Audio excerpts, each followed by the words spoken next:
Halo Sobat Catur, terima kasih sudah klik video ini. Pada kesempatan kali ini, kita akan mereview salah satu partai terbaik dari seorang Gregory Serper.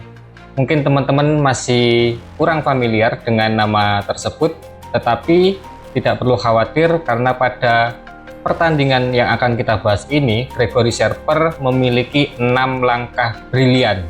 Ya, teman-teman tidak salah dengar, 6 langkah brilian dengan semua perwiranya dikorbankan.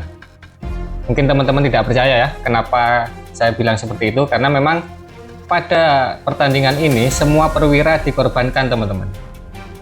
Lawannya adalah Nikolaidis, seorang Grandmaster juga, sama-sama berelo rating 2500-an kedua pemain ini.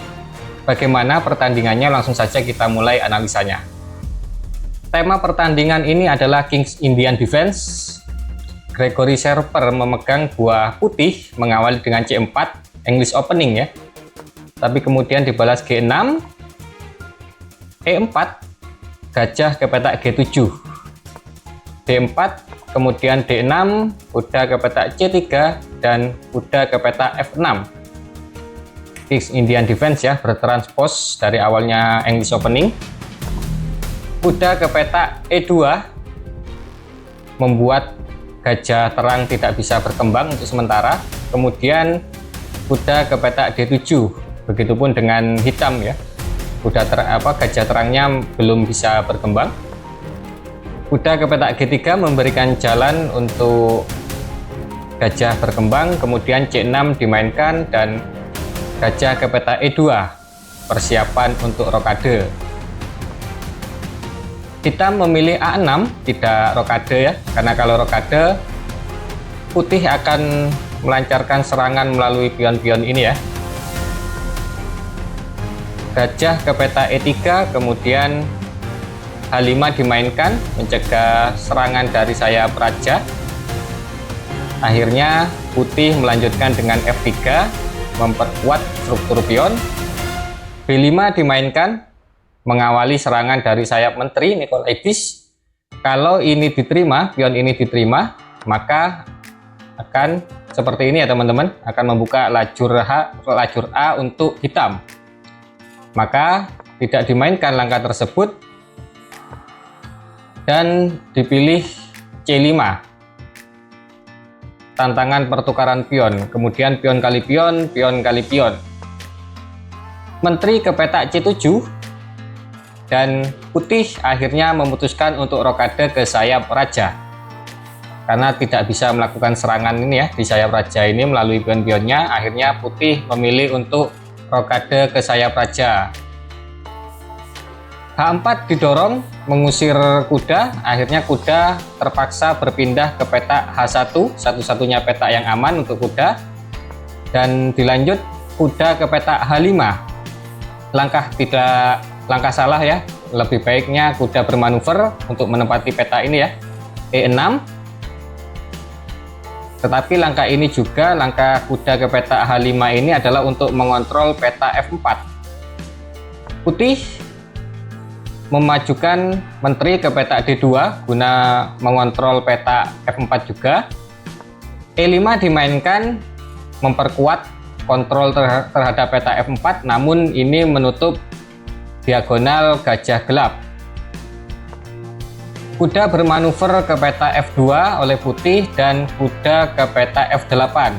Kita bisa lihat evolution bar-nya unggul putih ya sejak langkah ini. Sebelumnya cenderung berimbang, tapi setelah langkah kuda ke peta F8 membuat hitam sedikit lebih unggul, karena di sini bisa kita lihat raja tidak bisa rokade dan masih terkapar di tengah papan.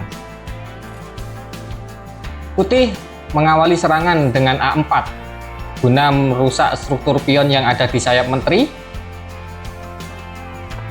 Tapi kemudian B4 dimainkan oleh hitam, mengusir kuda. Kemana kuda akan lari? Ternyata Gregory Serper mempunyai langkah brilian pertama, yaitu kuda ke petak D5. Boom! Mengorbankan kudanya, diterima oleh hitam, dan Hitam kini memiliki dua pion yang sangat kuat di peta D5 dan juga C5. Bagaimana hitam melanjutkan? D6 dimainkan oleh hitam. Langkah ini langkah salah. Evolution bar-nya juga semakin unggul untuk putih karena di sini raja sudah tidak bisa rokade, masih terkapar di tengah papan. Kemudian dilanjut dengan pion ke peta D6, ancam menteri. Menteri naik ke peta C6 dan kemudian datang lagi serangan dari server berupa boom. Brilliant move yang kedua yaitu gajah ke peta B5. Sudah dua perwira ya dikorbankan teman-teman. Pion kali gajah, kemudian pion kali pion, ancam menteri, dan menteri ambil pion dan merelakan bentengnya dimakan oleh putih. Menteri tarik mundur ke peta C6, ancam benteng, kemudian datang lagi benteng satunya untuk melindungi. F4 dimainkan. Gajah tidak bisa kemana-mana, tapi kemudian datang jawaban dari putih berupa benteng ke peta A7. Mengancam gajah, juga mengancam untuk melakukan skak di peta E7. Hitam memutuskan untuk memindah kuda ke peta D7, memblokir ancaman dari benteng. Tapi kemudian datang langkah brilian yang ketiga yaitu boom, benteng kali gajah, pertukaran kualitas. Akhirnya menteri kali benteng disambut dengan menteri ke peta C8. Melindungi pion juga mengancam untuk menempati peta E6 ya, dan merelakan gajahnya ya teman-teman ya. Kita melanjutkan dengan pion kali gajah dan mengancam kuda, tapi putih tidak peduli dan melanjutkan serangannya dengan menteri ke peta E6, cek. Raja bergeser dan kemudian benteng kali kuda, mengancam skakmat di peta F7. Langkah sisipan dimainkan oleh hitam berupa pion kali kuda. Dan kemanakah raja harus berpindah ya? Apakah harus makan atau ke peta F1? Dan putih memilih untuk raja ke peta F1, great move, karena kalau makan ada jawaban menteri kali pion ya. Jadi itu tidak dimainkan oleh putih dan memilih raja bergeser ke peta F1, menjadikan pion ini sebagai pelindung dan mencegah hitam untuk melakukan skak. Dan di sini putih memiliki ancaman skakmat.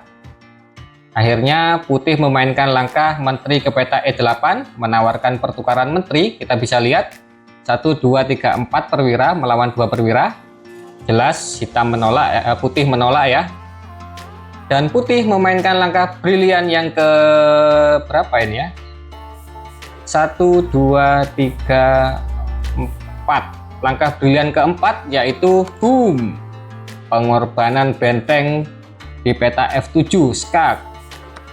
Menteri kali benteng dan menteri melakukan skak di peta C8. Ditutup oleh menteri dan boom, pion ke peta D7, tidak bisa dimakan. Kalau dimakan promosi lagi. Akhirnya hitam memilih raja ke peta F7, tetapi akhirnya pion makan menteri dan promosi menjadi menteri, wajib dimakan oleh benteng. Kemudian menteri menghindar ke peta B7, melakukan skak. Ditutup oleh benteng dan langkah brilian kelima, boom, pengorbanan menteri lagi.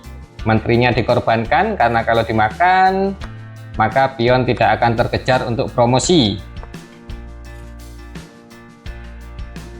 Hitam tidak memainkan langkah itu dan memilih E4 dengan tujuan menempatkan gajah di peta E5 guna mengontrol peta C7 untuk mencegah pion promosi. Akhirnya putih memainkan dorongan pion ke peta C7 agar tidak didahului oleh hitam ya. Hitam melanjutkan dengan E3, langkah sunyi tapi sangat berbahaya karena kalau dihiraukan akan terjadi skakmat ya, melalui dorongan pion ke peta E2.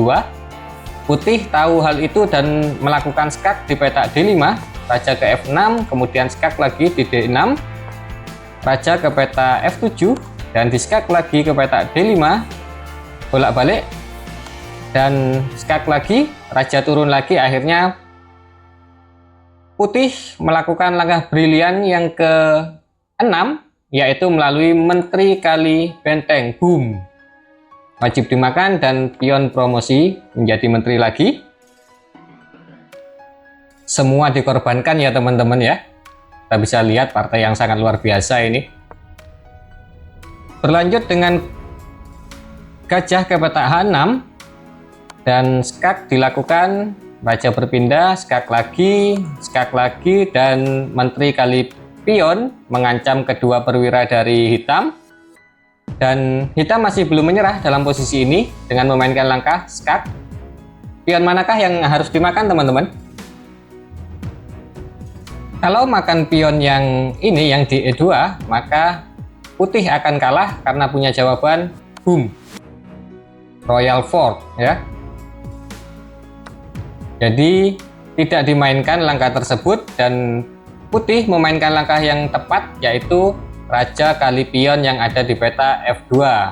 Tapi hitam belum menyerah, langkah putus asa terakhir yaitu skak di peta E3. Kemanakah raja harus berpindah, makan pion atau makan gajah? Bukan keduanya ya teman-teman, tapi langkah yang tepat adalah raja ke peta E1, karena kalau makan pion ada royal fork lagi. Kalau makan gajah maka pion akan promosi dan keadaan akan berbalik.